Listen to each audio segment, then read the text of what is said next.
Let's make healthy अनि एकदमै protein rich fibre rich breakfast.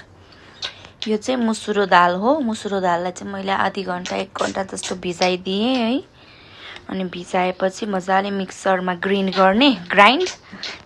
गरेर अनि मैले चाहिँ हल्का आटा पनि मिसाइदिएँ कि। अनि आटा मिसाएपछि अनि मैले यहाँनेरि गाजर अनि केराउ त्यसपछि मकै अनि एस्पेगरस कुरिलो पनि मिसाइदिएको छु। अनि त्यसपछि 2टा अन्डा मिसाएर अनि थोरै नुन हालेर चाहिँ यसलाई मजाले फिटेर यसको के भन्ने गिलो रोटी बनाउने जस्तो लेदो बनाएपछि चाहिँ हल्का ननस्टिकी प्यान भयो भने चाहिँ सजिलो हुने रहेछ। नर्मल प्यानहरुमा चाहिँ टाँसिने के मजाले बनिदैन है।